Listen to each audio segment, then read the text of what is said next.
এই তো বেবিকে দেখুন রেডি হচ্ছে, ওর ড্রেস পরে হেডি হচ্ছে। আহানাবের ভাষায় বলছি হেডি হচ্ছে। হেডি এটা পেছনেরটা আছে, সামনেরটা না, উল্টা। প্যান্ট আর এই দেখাবো। এই তো আমি রেডি হয়ে গিয়েছি আর আমার বেবি রেডি। বেবিকে দেখাচ্ছি, বেবিকে দেখুন সে বেবিকে দেখা দাও। ও মাই গড, বেবিকে দেখো আর জয়ানকে দেখি। তোর চশমাটা কই? ও এই তো বেরিয়ে গেলাম, এবার বেবিকে নিয়ে চলে গেছে, আমি যাচ্ছি। তো আমরা গাড়িতে চেপে গেছি সবাই। বেবিকে দেখুন, বেবি ওদিকে দেখাচ্ছে,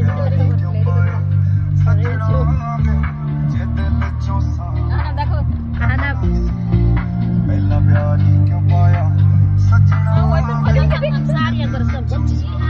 আমার দিকে দেখাচ্ছে, এদিকে দেখাও।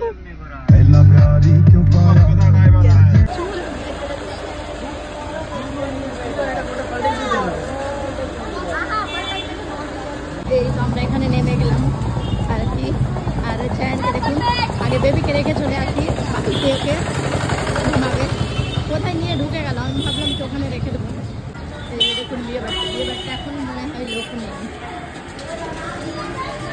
এই তো আমরা খেতে চলে এসেছি। কেউ এখন খাচ্ছে না। জায়ান এই যে হাই করো তো, হাই, টাটা দাও, টাটা দাও, টাটা। এখনো দেবে না, বলো না, এলো না খাইতে, বলো না। ওরা কোথায় গেল? এই তো ভাত দিয়ে দিয়েছে, এবার তরকারি দেবো। খাওয়া দাওয়া এখন লোক কম আছে। খেয়ে দিয়ে সবাই আমরা এখানে এসে বসলাম। অনেকেই চলে এসছে, দিদিরা সব এসে এখানে বসে আছে। তো সবাইকে বললাম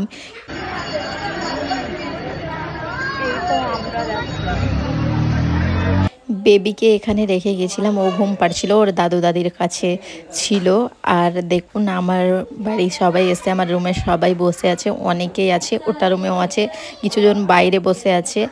আর এই তো আমরা খাবার টাইমে আবার চলে এসেছি, বেবিকে ওখানে রেখেই আসছে, ওর দাদু দাদির কাছে থাকছে। আর আমি টাইমে এসে খেয়ে চলে যাচ্ছি। তো এখানে ফ্রাইড রাইস, ডাল, সবজি, চাটনি, তারপর সব কিছু ছিল আর কি। তো বিয়ে বাড়িতে দেখুন কত লোক, এখনও অনেক লোক। আমি বিয়ে বাড়িতে বেশিক্ষণ থাকিনি, কারণ গরমে অত ভালো লাগে না। আজকে অত গরম নেই, তবুও বিয়েতে তো একটু গরম লাগবেই বেশি, তাই আর কি। ওখান থেকে আবার বাড়িতে এখানে চলে আসলাম, এসে সবাই এখানে বসে আছে আরামে। আর বিয়ে বাড়িতে গরম লাগছে আর এখানে সবাই বসে আছে, তো আমিও আছি সবার সঙ্গে। আর সবাই একসঙ্গে গল্প মজা করতে বেশ ভালো লাগে। তো এখানেই সেটা হচ্ছিল সবাই আর কি। আর বাইরেও অনেকে রয়েছে আর কি। ওঠার ইচ্ছে করেছিল যে উঠে বিয়ে বাড়ি যাই। যত বিয়ে বাড়ি গেছিলাম, ফুচকা খেয়ে এসেছি ওখান থেকে, আর ভাত টাত খেয়ে আসলাম। এখানে দেখুন কতজন বসে আছে। আবার বিয়ে বাড়ি এখন আসলাম, এসে দেখছি মোটামুটি ভোজ কমপ্লিটের দিকে আছে। এবার আমরা বাড়ি বেরিয়ে যাব, বাড়ি চলে যাব। আর আমি এসে বিকেলের দিকে 4টা-5টার দিকে ড্রেসটা চেঞ্জ করে নিয়েছিলাম, কারণ বেবির জন্য একটু প্রবলেম হচ্ছিলো। তবুও বাড়িতে চুপচাপ ছিল, ওকে বেশি আমাকে নিতে হয়নি, শান্ত হয়ে ভালোভাবে ছিল, না হলে গরমে একটু প্রবলেম হতো বেবির আর কি। এই তো এবার আমরা বাড়ি বেরিয়ে গেলাম। চল চল চল চল চল।